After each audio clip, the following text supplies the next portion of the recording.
Yo, yo, yo, guys. Back again for another Smackdown review for the March 2nd, 2024 edition where the Bloodline kicked off the show. And before I get into the review, I have to say, so when you're really invested in characters and the stories, it literally doesn't even matter how long shit goes. Like, you're invested the whole time. Like, when I heard this opening segment with 40 minutes, I was thinking, man, I gotta sit through 40 minutes. Fuck, man. But, bro, no matter what negatives I say, even though I don't even like say any negatives about like The Rock ever, but like when we thought he was taking Cody's story, I was like, man, that motherfucker.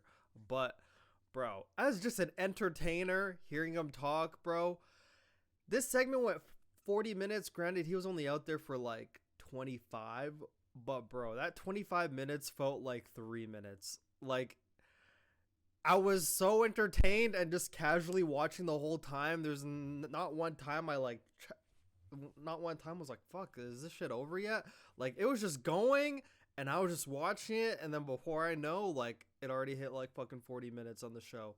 And I was like, damn, bro, like, that's some good shit. Everything was good. And it was just like The Rock talking.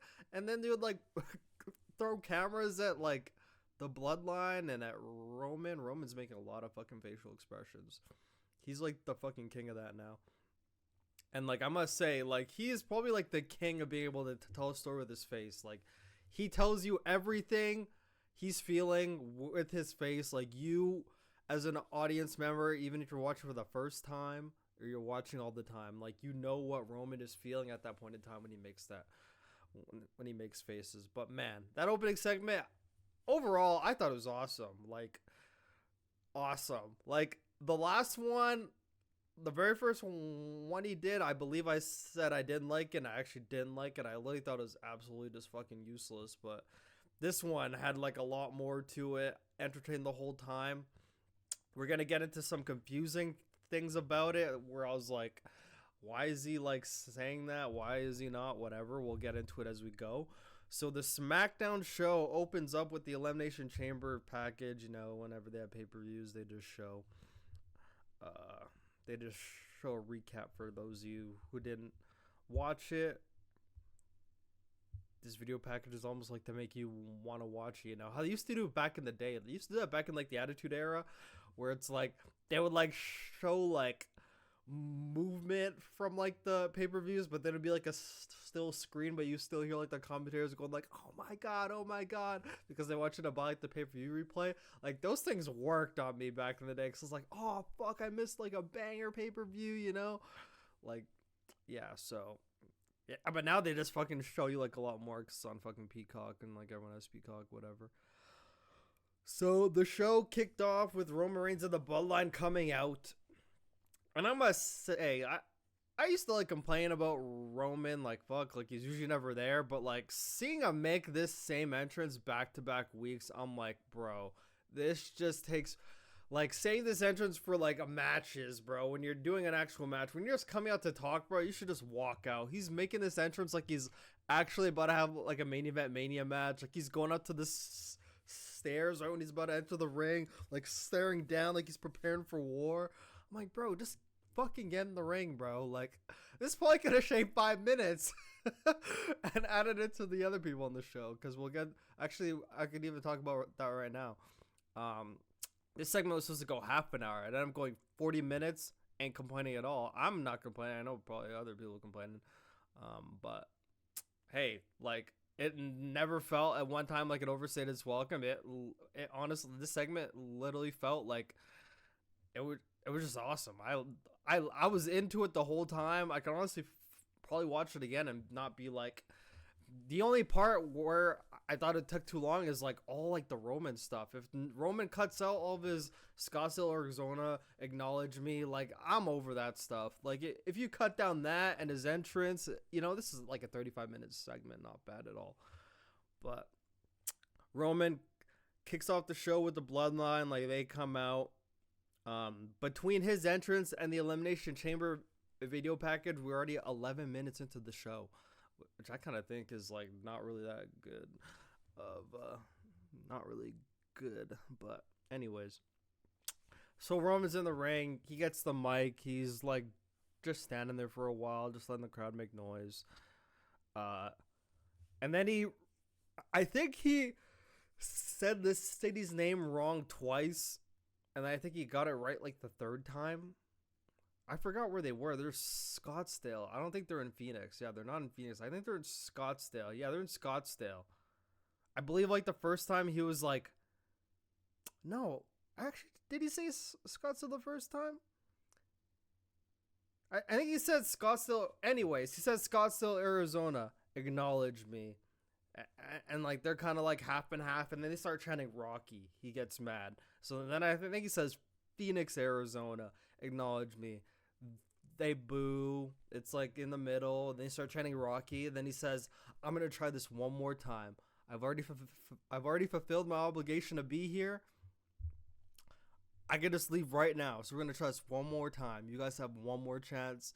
Don't get it right, I'm leaving. So he says Scottsdale, Arizona, and then he says it with some emphasis. Acknowledge me. And then whatever. And then he's like, okay, fuck, I'm out of here. And then he's about to leave, and Paul Heyman like holds him back and like talks to him off the mic, but the mic's still there, so you could like quietly hear. Us at home could hear it. Not sure how much the people in the arena could hear. But he says, oh, you can't leave yet. We still have some business to take care of. And then Roman's all mad. He goes against the rope. He's just like staring out at the crowd all mad with like his little like, I don't want to be here, you know? And then Paul Heyman says, oh yeah, actually I fucking guess I missed it in my notes. It's not even anything important. He's like, call FYB, tell him to fire up the jet, we're leaving, all that stuff. And then Paul Heyman tells him to stop. And then Heyman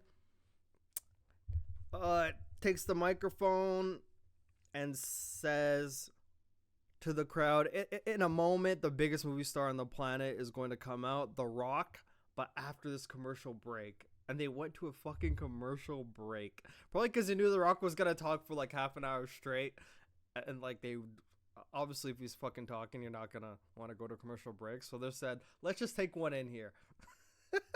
So they fucking took one in here, and immediately after the commercial break, The Rock's entrance is like, his music's already playing. He's already out.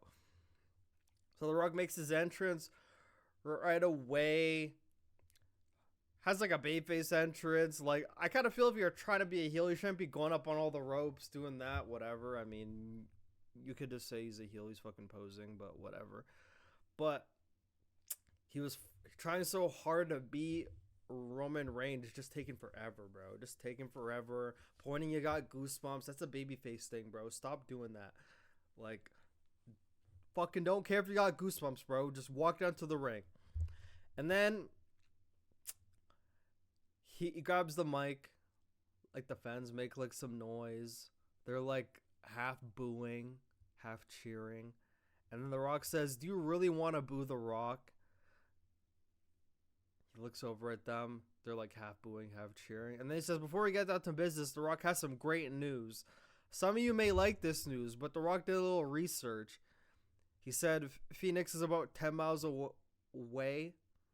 And you want to know how The Rock knew that? Because after the research, he found that Phoenix is the #1 city in America for cocaine and meth use. And here's what that means. Finally, your life has meaning. You cactus-loving crackheads have something worth shooting in your veins. And, like, obviously I'm not doing this Rock pro justice, but, like, the fans were fucking eating all this shit up when he called them fucking coke. When he said cocaine and meth use, there was even some people doing, like, the yes chat, which was hilarious. And then The Rock's fucking doing his,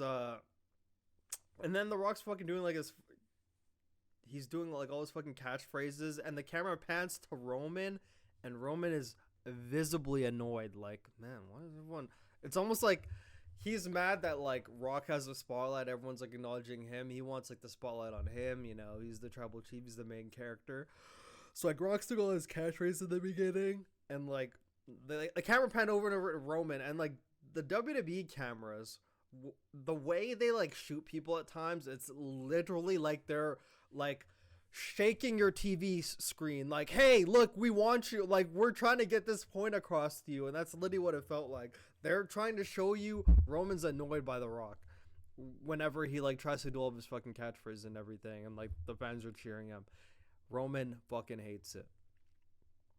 And even after him making fun of the crowd, The Rock, and calling them names, they still chant his name. I'm like, these fucking people are idiots. But like, they just love The Rock. They're like, yeah, make fun of us. It's entertaining, because everything he's saying is entertaining. He's not even saying it in a bad way, like a lot of the heels say, like, your hockey team sucks, whatever. But I'm pretty sure if The Rock said that, they'd be like, yeah, fuck, our hockey team does suck. Woo, we love you. Anyways. And then I actually even put in the notes. For some reason, he's going off on a babyface tangent. Like, he went from like making fun of them to like all of a sudden start being a babyface, like the way he's talking. And I wasn't sure if it was supposed to be taken as sarcastic, like him being a sarcastic heel, you know, like doing all his catchphrases, knowing they're gonna cheer along, or if it's egotistical, like I'm doing my stuff because I'm the fucking star and you guys are gonna love it no matter what, you know. I wasn't sure what it was, but he's like, Glendale, can you feel it? Can you feel it? I'm like, bro, you're not a babyface. Stop. But then he's like, everyone's in a good mood. Jimmy's in a good mood. Wiseman's in a good mood. Roman's in a good mood. Soul's in a good mood. You can even tell that's his happy face. And then the camera points to Solo, and I think Solo was trying not to laugh when The Rock said, hey guys, like, that's his happy face, like, don't worry about it. The camera pointed to Solo, so like, ugh, he just like shakes his face like, no, don't break right here, and then he says, we're in a cool era. Professional wrestling is cool. Professional wrestling is exciting. Professional wrestling, in a word, is electrifying once again. It's why in Birmingham, Alabama, sold out. That's why in Salt Lake City, sold out. That's why tonight, in this cracked den with popcorn, sold out. The fans cheer. Okay. And that's why next week in Dallas, Texas, sold out. And when The Rock comes back to Memphis, Tennessee in 2 weeks, sold out. And it's because wrestling is cool, The Rock's cool, Roman's cool, and the Bloodline is cool. And then he does his eyebrow, and the fans chant his name. I'm like, bro, are you a heel or a babyface? He's literally doing both. Either he's really confused, or he's like planting seeds, like, or he's, sorry, I'm talking too fast again. Either The Rock's like really confused, or he's just planting seeds for when he fucking turns on Roman and goes to be babyface. He doesn't want the fans to completely hate him, but he's like trying something, because otherwise, like, half of this babyface stuff he's saying literally makes no sense to the current character. But there was something that he said later that made like the fans boo him, which is good. We're gonna get into that. The Rock says, "You want to know who is not cool? Is your hero Cody Rhodes." I call him Cody Rhodes. The Rock heard your cries. You want to go one-on-one with the Great One, and The Rock has an answer. The answer is no. You don't get to go one-on-one with the Great One just because you want to. That's not how the real world works. Everyone wants to go one-on-one with the Great One. But you want to know who else wants to go one-on-one with the Great One? Is every single woman in this arena. And then you hear like the females, wow, in the arena. And then he said, settle down, you crackhead Karens, you meth head Marys. And he started laughing after he said meth head Marys. He said, because The Rock will tell you this right now. There's no way that you're ready for The Rock's 22 inches of heaven, baby. And then everyone starts laughing. And then he said, get your mind out the gutter. The Rock isn't talking about his holy Moses. He's talking about the 22-inch guns hanging from his shoulder that he's going to wrap around Cody Rhodes. But it ain't going to be one-on-one. Cody Rhodes, do you know who you're talking to? Are you an idiot? You have the biggest WrestleMania main event of your career against the most dominant WWE champion in history, and you're challenging The Rock? The Rock and Roman heard your challenge. We laughed about your challenge, and we have a counter offer for you. And then this is when The Rock issues the challenge for the tag team match. Seth Rollins and Cody Rhodes versus him and Roman Reigns. And then he makes the challenge with a stipulation. If Cody Rhodes and Seth Rollins win, then his main event against Roman on Sunday will be free of all the bloodline. No him, no Solo, no Heyman. Just a one-on-one match. They are barred from WrestleMania Night 2. But if the bloodline wins, if Rock and Roman wins, he says when they win, then it's bloodline rules. Jimmy could be the special guest referee. The Wise Man could be there. Solo there singing the national anthem. Fucking everyone starts laughing, even everyone in the ring. And once again, Solo's trying so hard not to crack at this fucking line. And then the camera pans to him and the fucking fans start cheering Solo, Solo, Solo. The Rock has to stop and allow him to do it. And then he says, you and your walking clown emoji, Seth Rollins, can meet us next week in Dallas, Texas and give us your answer. Bro, let me tell you, that face-to-face next week is going to hit like crack. That actually will hit like crack in my veins. Fuck, thanks, Rock. That's actually going to hit like crack in my veins. That face-to-face next week will be awesome. And then he says, we're giving you the option, and if you choose not to accept it, then The Rock will do everything in his power to make sure you don't win that title, because everybody knows, everyone in the back knows, The Rock has the power to do it. You know where The Rock sits. He's on the board. He owns it all, he says, which means The Rock is your boss. And this is the one line finally he said that the fans booed because they're like, oh, we don't want another fucking authority figure. We liked it better when you're making fun of us, but now, since you're basically like a suit and tie now, basically saying you're abusing your power, nobody likes the heel authority figure who abuses power. So it was great of him to finally say that. Rock is your boss, owns it all. Okay, there's not a general manager, a vice president who gives a shit, Triple H, he says, that's going to stop him from making it happen. If you don't accept the Rock and Roman Reigns challenge, we will end your story tragically. And as he says that, actually, he's walking around the ring. And then when he says Roman Reigns and I will end your story tragically, his head and Roman's head are both in the camera shot, almost like they're using it for a future video package when they have their one-on-one match. They've been doing that the past 2 times where they're promos in the ring, the way the camera is angled them. So this one was nice because he's just walking around the ring, and then he comes around the front side and his head's in it and Roman's head's in it, and Roman's side-eyeing too towards him. So it actually does look like it was very well done. But yeah. And then after that, The Rock goes to hit the if you smell, but before he can even get it, he's like, if you smell, Roman puts his hand on The Rock's wrist that has the microphone in it. And everyone's like, oh. It's silence. You even see Solo now stepping closer, the enforcer, trying to make sure fucking nothing happens. And then Roman Reigns grabs the mic and very quietly, every time Roman started talking, it's the mic volume was not up. And as he was talking more, the volume went up. Either that or he just wasn't talking loud. He starts with saying, I need something from you. But he says it very quietly because the fans are still making noise. So people were like, what the fuck he say? And then he says, I'll do anything for my family. And then he even gets the what chant. But I need this one thing, as he looks up at The Rock. And then he says, acknowledge me. And everyone's like, oh. And there's a quiet in the room. There's a quiet in the arena, but it isn't a we're bored of this shit. It's more of a, oh my God, what's he going to say to this shit? And then The Rock holds up his microphone very slowly,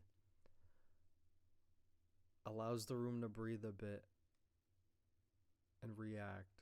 And he says, Roman Reigns, my family, I acknowledge you as my tribal chief. And even the way he said tribal chief, he said tribal chief. It's almost like the way he said it, it's almost like he didn't want to say it, or he was saying it in a very sarcastic way. He wasn't really saying it in like a definite way. You know what I mean? If you watch it, you know what I'm talking about. So then he says that, and this is like crack to Roman Reigns' veins. He's like, oh. Even when, like The Rock said, my family, I acknowledge you. The camera goes to Roman. His eyes are closed. He's like, oh, fuck, I needed that. He's like, fuck, I needed that. The way Roman's so good at these facial expressions, because that's exactly what his facial expression said. He's like, fuck, man. I waited for that one. And then he says, I acknowledge you as my tribal chief. And Roman gets that like smirk, like, I fucking did it again. He's so proud of himself, you know? And then they handshake and they hug. Fucking Roman's so happy now, you know? Like, he finally got what he wanted. He needed that because The Rock was taking like a lot of the spotlight, and the camera panned to Roman lots of times. He's annoyed, you know? The Rock's getting all this attention, and I think he needed The Rock to acknowledge him just to know, for his ego's sake, that he still feels like he's like the tribal chief, even though that's slowly slipping away. And then The Rock holds up the mic, and he's talking to the audience. He says, let me explain something to you. This is family, and we will do anything for family. And as he says anything for family, he's pointing back and forth at him and Roman. We will do anything for family. It's almost like that's a precursor to stuff in the future. And then he says, now go home and smoke some more crack, and everyone laughs. And then he hits the, if you smell, and then he hands the mic to Roman, and Roman's so fucking happy. He's like, oh my god, this motherfucker's gonna let me finish shit. That's how you know he acknowledges me. And then Roman takes the mic. He's all proud. What the bloodline is cooking. And then they all throw their ones in the sky, and everyone's talking about this again. Throw their ones in the sky. The music's playing. The Rock has his one in the sky the right way this time. Last week he had like the L shape, so he has it in the sky, points the one, and then you see his fucking thumb fucking go out. And it was so obvious. A lot of people were saying, oh, you know, like from all the years of like gym and like torn muscles, whatever, like you can't point. No, fuck you. He can point properly and hold his thumb in, okay? So he was doing the one perfectly, and then he sticks that thumb out and makes the L shape for the camera to see. And I'm not sure if this is a part of it, but I could see Paul Heyman across, like, staring at Rock with, like, a what the fuck face. So I'm seeing that. And then The Rock does the L shape, and then he goes back to the normal one. Almost like he was trying to tell everyone at home, like, hey, like, I fucking did it again. And then, like, he goes back. You know, so that was interesting. I'm curious what that L means. Is there another part of like the bloodline? And like, is it going to be like more like Samoans coming in? Like, no member like the bloodline's gonna interfere. Like, and then it's like Tonga or whatever, like some shit like that. You know, like to bring more people, and that'd be fucking crazy. But yeah, that segment was awesome, by the way. So that segment was great. Did not fucking feel like 40 minutes. Like, it did not feel like a waste of a promo segment like that Grayson Waller effect at Elimination Chamber that literally did absolutely nothing. But it was awesome to see how over fucking Cody and Seth Rollins were for that. But right after that awesome segment, we go backstage. Austin Theory and Grayson Waller are watching over the Elimination Chamber on their phone. And LA Knight comes in with like a chair. Asked them. He comes in with the exact broken chair that AJ Styles used on him at the pay-per-view. And he asked them if they know where AJ Styles is. Did they say no? He walks off. Like, they kind of walk him after. They kind of mock him after he's out of the room. And then they continue laughing. And then at the part they start laughing at is when Logan hits Orton with the Nux. And as they're laughing at that, Orton walks into the locker room behind them. And he's doing something in the corner. And he hears them laughing about that part. And then he goes up behind them, right in the middle of them where the camera is, and like he's watching it with them. And then he starts sarcastically laughing, like, haha, that's so funny. And then Grayson Waller and Austin Theory are like, oh shit, oh fuck, he saw us.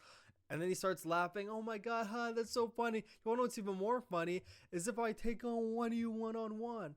And they're like, and Grayson Waller once again throws Austin Theory on the bus. He's like, oh yeah, Austin has always been wanting to face you. And then Austin's like, what the fuck? And then Orton pats fucking Austin Theory on the back, like, Austin, man, see you out there. Austin Theory's like, oh, damn, that hurt. Bro, I laughed so hard at this segment. It was like such a small little segment, but the Austin Theory and Grayson Waller are so fucking awesome, and Orton's so fucking awesome as well. It was, I don't know why I laughed when Orton patted him on the back, and Austin Theory's like, damn, that kind of fucking hurt. And his reaction, bro, was so fucking funny. I can't even fucking do any fucking justice at all, by the way. Yeah, but Orton was like, Orton was like all sarcastically laughing, like, I'm gonna take you to the ring, I'm gonna literally rip your head off and all that stuff. And then Grayson Waller was like, I don't want fucking any of that. Fucking Austin said he wanted to face you. And then, notably, at the end of this segment, Austin Theory was like, hey, man, what the heck was that? First the Elimination Chamber, and now this? It's like they're planting seeds for Austin Theory to kind of be like, okay, this guy's fucking me over kind of hard. Yeah, so then we have that backstage segment. And then we have Tiffany Stratton versus Naomi. Oh, man, like, these poor girls got their entrances cut. I mean, I actually don't mind, whatever. And I don't like fuck Tiffany Stratton's new entrance music, by the way. But they had the match, and, you know, a basic Triple H heel match finish. Like, you know, something happens and the heel, like, rakes the eyes, and then he fucking runs him into a pole. Then she hits the prettiest moonsault ever. And this one was actually probably the most perfect one she's hit, because she landed perfectly on Naomi. Naomi was like the perfect fucking length away. Hit it perfect. Landed perfectly on her. Like as perfect as a moonsault landing ever. Like it looked beautiful. So Tiffany Stratton wins that. I was actually mad that they didn't show a slow motion replay. Probably because the Bloodline segment went over time. So, you know, like they had to like now speed things up. And we had a progressive match flow of Damage Control and like everything that's been going on. Like for anyone who hasn't watched, like this story, this progressive match flow basically caught you up on the whole story. And then the tag match was up next, Kabuki Warriors against Dakota Kai and Bayley. And you know, after watching this, I was thinking, because that Bloodline segment went over, like I would just fucking do this next week. But you know, maybe there's people that paid their ticket to see this, and you know, you don't want to advertise some that people aren't gonna be able to see. But like this, I feel for like its story needed like the full time it was gonna get. Like I would have had this have more breathing room and like take time off something else. Like that Tiffany Stratton Naomi match probably didn't have to be there. You know, that could have been like a match before the show or after the show. You know, like. But I feel like this Damage Control ending thing needed a bit more time, because it was such an important story. It had the main event segment before. It had that beautiful segment where like Bayley picked Io. You know, all that stuff was perfect. And like this one, when segments aren't able to breathe, because this used to happen a lot in AEW. I'm not sure if it's happening like a lot now, because I'm not watching Dynamite as actively as I should. But like back in the day, bro, they used to do segments and the segment couldn't even breathe. They're like, okay, on to the next. Like it would be like Jericho's fucking faction like attacking like God, what's that team called? Oh my god. It'd be like Jericho's faction attacking like the fucking like Elite, and it's like this big segment, and then all of a sudden it's like, and now to the back. It's like, what the fuck? Like when you like speed on to the next segment right away, it like almost makes it feel like the segment before was not that important because it didn't have the chance to breathe. And I kind of feel like this is what happened with the Dakota Kai, this whole fuck Damage Control thing. Like the second I saw fucking Bayley was fucking starting off the match, I was like, Dakota Kai is not even gonna get into the ring. Like like she's probably gonna get knocked off like a couple times by accident or whatever. And then I was just waiting for when Bayley goes for that hawk tag after, you know, they begin the heat on her the whole match, and Dakota Kai moves. And this actually happened. She jumps out the apron, and fucking Bayley's like, fucking damn it, I fucking knew it, you know? Like, it was not like a, oh my god, I'm so shocked. Obviously, she was like surprised, but like, she was like, fuck, man, I knew I should have fucking had done this, you know? Like, fuck. Like, and then like she starts fucking fighting the Kabuki Warriors, and then she goes outside, starts attacking Dakota Kai, but then everyone swarms her. They bring her back in the ring. Io Sky's in the ring. And man, mind you, while all this is happening, the ref never rang the bell once for a DQ. We're just supposed to assume the match is just all of a sudden over. Because like they just start fighting her, and then they take her to the ring, like they beat her up, they hold her up. Io Sky hits her with double knees in the back of the head. And then they hold her up. Io Sky's holding the championship in front of her face. And like I kind of felt like maybe if like they actually had their like actual time, they were actually gonna like beat the fuck out of Bayley, which actually probably would have been more impactful than like just doing something where like she's like still coherent. Because then they just like held the towel to her face and then just like dropped her, and then they just like quickly posed over her, and it was already on to the next segment. And I was like, bro, I kind of felt like that needed more time. It just felt so rushed, which I did not like. But wow, oh my gosh. Yeah, but I was like, yeah, but whatever. But they have a plan, and they have to keep moving it with it. The story's gonna progress next week. This is what happens when you have like a hot fucking main event angle, and sometimes it just has to go over time. And you know, when The Rock's in a fucking segment, like you know he's gonna go over time, and you know he's gonna do it because he knows he could easily get away with it, and you know he knows, and it's just his ego. Like he knows he's gonna be entertaining the fuck out of everyone, and if he goes over time, tough cookies to everyone else. That's his mentality. Not saying it's a bad mentality, but that's guaranteed the way he thinks. He's like, I'm gonna take the time I need, and if it fucking goes over, it goes over. And I mean, everyone's like, hey, it was fucking awesome. I thought it was awesome too. So after that segment, Damage Control's walking backstage. LA Knight passes by them with like a chair. They're all like, what the fuck? And then they run into Jade Cargill, who has a stare down with Io Sky. And then Nick Aldis walks up, points at Damage Control, says he'll deal with them later, but for now, Jade Cargill, come, let's go. And then we have Zion Quinn in the ring, going 1-1 with Braun Breaker. Braun Breaker comes down. The match starts. Braun Breaker spears the fuck out of him, pins him in 3 seconds. So that was about a 5-second match, and Braun Breaker got the win. And that was that. Zion Quinn's a big guy. I remember when they used to be like so high on like Zion Quinn, and now he's just a fucking guy, bro. Now he's just a guy.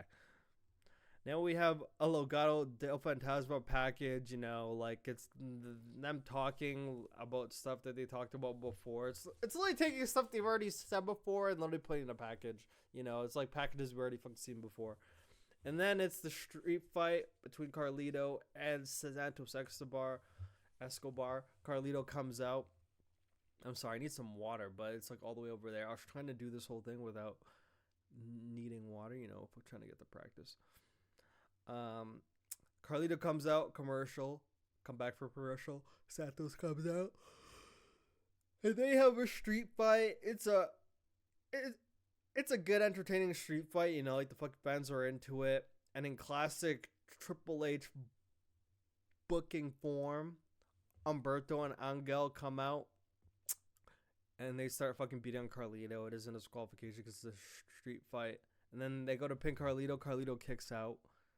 And then LWO runs out. And they fight Garza and Humberto. But then they just end up beating them up. They came for this save, and then they got their asses kicked. Okay. Joaquin and Cruz del Toro, SMH. And they start getting beat up. And now LWO has the advantage again. And then Rey Mysterio's music hits. And the place goes wild. But then, like, they see Rey Mysterio come out in his crutches. And they're kind of like, oh. It's like, they were so happy. They thought he was going to come and sprint down. But then they had the crutches. And they're kind of like, oh, fuck. Oh, shit. Like, I can literally hear that shit. And then he's on his crutches. And LWO's like, haha, motherfucker. You're not even ready yet. And then Humberto and Angel, like, leave the ring, and they go up on the entrance like to go attack him. I'm like, fuck it, just fuck go beat this guy up. But then he removes the crutches. He's able to walk again. He sprints at them with the crutches. He's beating them with the crutches on his way down to the ring, beating them and beating them. And then they're on the ground. Angel's reaching up at his leg, hits him one more time. Santos is like, no way. And then fucking Ray enters like the ring. They fucking do all this stuff, go back and forth, and then Carlito hits a backstabber. Ray hits the 619. Carlito spine busters him through a table and gets the pin. Place goes wild. This is just classic professional wrestling, old school professional wrestling. Everyone loved it. It was awesome. Rey Mysterio came back. You know, everyone fucking loved this shit. Like, the fans loved this shit a lot. Like, they were into it. It was, like, very nicely done. And, like, it doesn't matter if we see... Like, you could see something in professional wrestling over and over again. But if it's done right and the fans are reacting and everything, like, it's awesome no matter what. No matter how many times we fucking see it. Awesome. So the fans were into that. And all of LWO... Zelina Vega looks so fucking happy. All of them are posing in the middle. And then they announced for next week Lashley versus Cross and Logan Paul returns. And then we have Pete Dunne and Tyler Bate backstage talking to Aldis, pleading their case on if that little fucking Muppet Dominic didn't interfere, they would have been tag champs. And like, what can we do to get a shot at Mania? Nick Aldis hears him say Mania. He's like, whoa, that's a tall order, guys.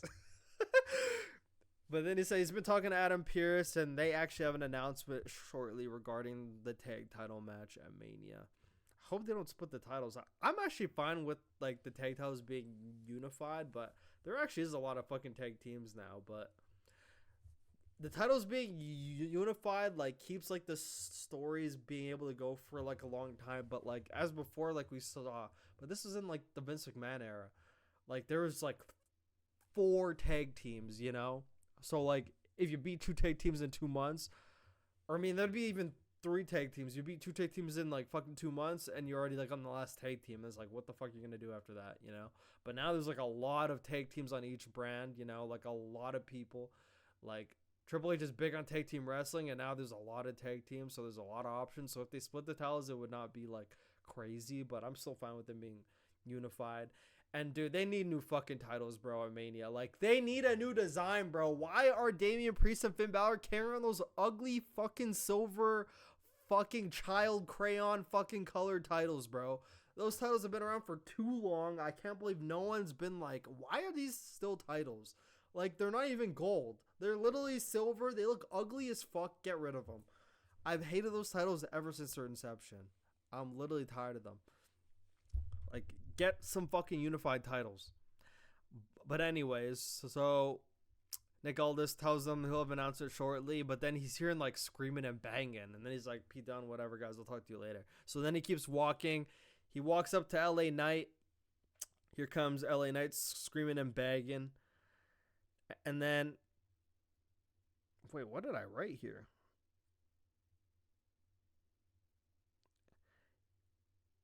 Yeah, but LA Knight basically says, if there's anyone who knows where AJ is, it's you. And then Nick Aldis says, I know you, and I saw what happened, and I told AJ not to show up tonight. And LA Knight says, you don't want to get in front of this train. AJ Styles flew across the damn world just to screw me out of the world title. I was like, true. Why did he fly all the way across the world just to screw me out of the title?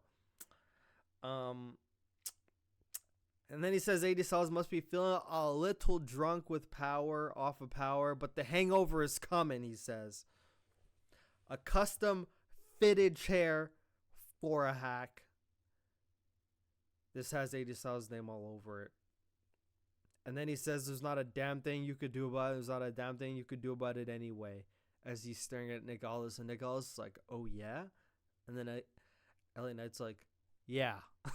Walks off. And he's awesome. He's over. Like, the fucking fans are fucking cheering him as this is going on. Yeah, it was kind of a faded segment. I didn't really... Okay, I've been doing this new thing on my notes where, like, instead of actually typing them out on my iPad, I'm actually, like, talking into my phone. But, like, talking into your phone and it translating to words, like, even if I'm speaking clearly. Like, I swear it always fucking F's up like some words. So like that's basically half the stuff I'm reading is stuff I like voice noted into my notes, and like the way like they translate it onto the fucking screen is insane. But yeah, KO comes out to guest commentate the main event of Randy Orton and Austin Theory. And I gotta say, man, I'm gonna hold the mic for this one. You probably didn't see this opinion coming, and there's probably not a lot of people talking about it, but I fucking love Austin Theory in the ring so much. Like, I love, like, I'm thinking now, whenever you put him against the right person, or honestly even any person at this point, he has such good matches now. Like, is that just me? Like, I fucking love Austin Theory's work, and I can see why they're so high on him. I can see why Vince is so high on him. It's the same reason why Vince, I'm so sorry for bringing up Vince. Everyone's like, oh, okay, anyways, but like, Austin Theory is so good. Not only does he have like the look that they like, but like his selling. I love his selling. And he's in there with Orton, who I also love. Both of them are great at fucking selling. Both of them have a unique way of like selling that's so awesome and entertaining. And this is basically the point I was getting at. I could watch an hour-long match between Austin Theory and Randy Orton and not get tired. I'm not even kidding. Everything looked fucking good in this match. I love this match. I love this 12-minute random Austin Theory versus Randy Orton TV match. I fucking loved it. And like, don't hear these words I'm saying and fucking go and watch the match and like, man, this was not a fucking 5-star banger. But bro, just for the match it was, I just loved watching it because I love the way both these guys work. I love the way both of them sell.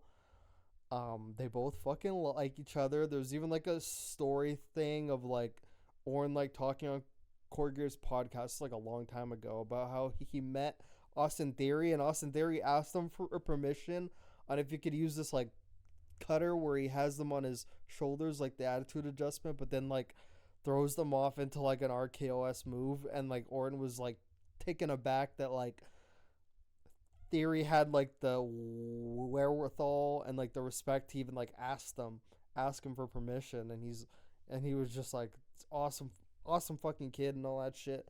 So they fucking like each other. And bro, I just love this match. I just fucking love this match. Like, I could watch them have a half an hour match. If they fucking wrestle again, I will be there.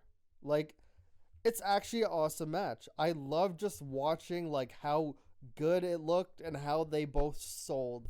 It was like a short 10-minute match, but bro, I loved it. They both sold awesome, and it was a classic, and the way the SmackDown ended was just classic. Baby faces on top, you know, the heels, like, this ending of SmackDown, it was not anything to break the news with, but bro, I loved it so much, and I knew it was coming when, in the middle of the match, Austin Theory does, like, his, like, he, like, goes into the corner, and then he does, like, a front tumble roll into, like, an overhead. I forgot what the fuck like the move is. Like an overhead neck breaker. He rolls, and then he like hops over the person and like hits him with a neck breaker. And the second I saw him do that, I was like, bro, he's gonna do that again at some point in the match, and it's gonna end in an RKO. Because I was like thinking, how's Orton gonna hit this RKO? Because I don't think he's gonna hit it normal. Because like Theory's a guy who could actually do more in the ring, so it actually is gonna be a pretty unique finish. So I was thinking. And then when I saw that spot halfway through the match, I was like, he's going to try to go for another roll. Because he went for that roll, and he got a 2 count, and he was, like, shocked. And, like, he was thinking, oh, my God, I almost had him with that. So I was thinking later in the match, he's going to be like, I'm going to try this fucking thing again, and this time it's going to work. This time I'm going to put away Randy Orton.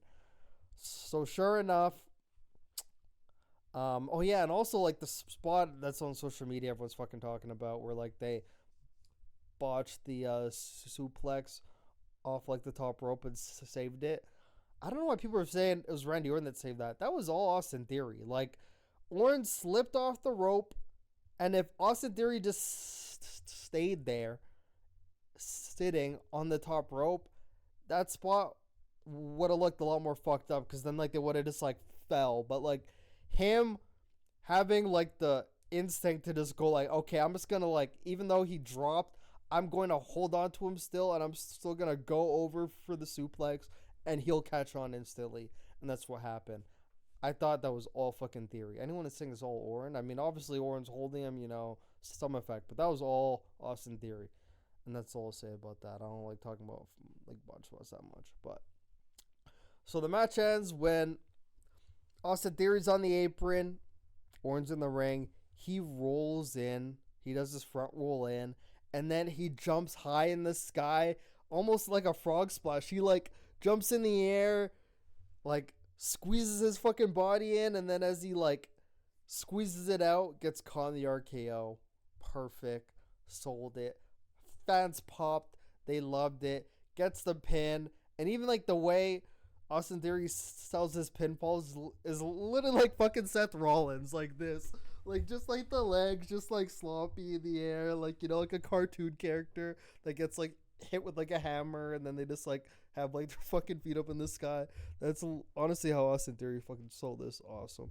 And I could even see Orton like say something to him after, probably like, fuck, thanks for the match, kid, or some shit like that. I love this match. I could watch these guys wrestle all the time. I actually might go back and watch this match again. I'm not even kidding. When I saw it was Austin Theory versus Grayson Waller, I was like, both of them, they're both like my favorite sellers, bro. Like the way they sell, I love the way Austin Theory is a great fucking seller. I love the way he sells, and Orton is literally the greatest seller of all time next to HBK, in my opinion. So the match ends, and Grayson Waller comes in and hits Orton from behind. Kevin Owens hops off commentary. He's fucking fighting them. He's fighting them. Austin Theory goes to turn him around. Kevin Owens hits him with a stunner. Austin Theory flies up in the air, lands, flips over, just sells the fuck out this fucking stunner. I was laughing. Like there's a lot of times where like people do wacky like sells, and I would maybe characterize this as wacky, but it was like one of those wacky awesome sells. Like it was not like, okay, he's doing too much. He sold the fuck out of center. It was fucking awesome. I was laughing. I was thoroughly entertained and enjoying it. So he hits him with the stunner.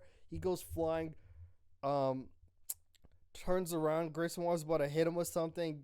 Kevin Owens ducks. Grayson Waller turns around, gets RKO'd, and then Kevin Owens is Randy Orton do like a fucking fist bump, and then and then they both pose, and the show ends there. A nice like happy, fun ending. Like that last like fucking 10 minutes of SmackDown, I fucking loved it. Like a person in the comments last week on like the pre-tape episode of SmackDown was like saying he really enjoyed the show. I'm so sorry, I gotta talk slower. Says he really enjoyed the show, and I'm like, SmackDown, even when like it's just like a nothing happening show, it's just enjoyable. I'm not sure if it's like the 2-hour thing. Like if SmackDown was 3 hours, would it start being like draining? But like, bro, this SmackDown was so enjoyable, even with like the Bloodline going over and like people having to have like their fucking time cut. Like the show just flows and it goes, it just goes. It's awesome. The only thing I don't really like about the show, but I don't mind, is like when a person makes an entrance, they go to commercial, and like the other person can't just make their entrance. Apparently there's like a stigma where if like you don't see someone make their entrance on TV, then we're not supposed to view them as important. Like I think they gotta try to erase that stigma, because it would save so much time if during the commercial, I mean, I get it, because there's like some people actually want to see their entrance. Like most people want to see their entrance. Like I want to see LA Knight make his entrance, like there's certain people want to see make their entrance. So I understand, like, you don't want to just come back from commercial, that person's in the ring, but like that's like 3 minutes right there, literally saved. That way you come back from commercial, the match is already fucking started. You don't have to have a person like in the ring just sitting there for like 6 minutes. Like, yeah, but I thought it was a very enjoyable SmackDown. And yeah, I fucking loved it. And next week in Dallas, Texas, we're gonna have the face-to-face Cody Rhodes, Seth Rollins, Rock and Roman in Dallas, Texas, sold out Dallas, Texas. That's gonna be a fucking banger. I'm not excited for the notes I'm gonna have to take of this because everyone's gonna be talking and I'm gonna have to write this down word for word. Have my notes at fuck it up when I do the voice. The fucking notes because I'm not gonna type all this shit out. That's for sure. It's gonna be like a half an hour fucking segment, guaranteed. But we have that. Logan Paul's returning. Probably gonna run into Randy Orton, so they're gonna make that match official. Most likely, we're gonna see the fallout from the Damage Control stuff. So man, what a good show. This show was good. Next week's gonna be good. All these shows are gonna be good leading up to Mania now. Like now that we're in Mania season, now we're doing shit, you know. So it's gonna be awesome. I actually like this a lot. Like it's actually enjoyable to watch fuck WWE again. It's such a breath of fresh air. For the longest time, like under the other guy, I'm just like, fuck, man, these shows are just lame. But now they're like have meaning to it. The stories make sense. You know, like there's no bullshit. You know, everything's just good right now, and it's gonna get even better on the road to WrestleMania, guys. 50-minute review because of that Bloodline segment. Now we're going over time, just like the Bloodline. But thank you guys for listening to this SmackDown review. Once again, I gotta say, I love Austin Theory and Orton together in the ring. They're fucking awesome. I can watch that forever. But with that being said, guys, this is Eric. Have a great Sunday. I'm doing this on Saturday, but I'm uploading on Sunday while I watch the Manchester Derby, my bad. All right, guys. We'll see you later. Bye. Toodles.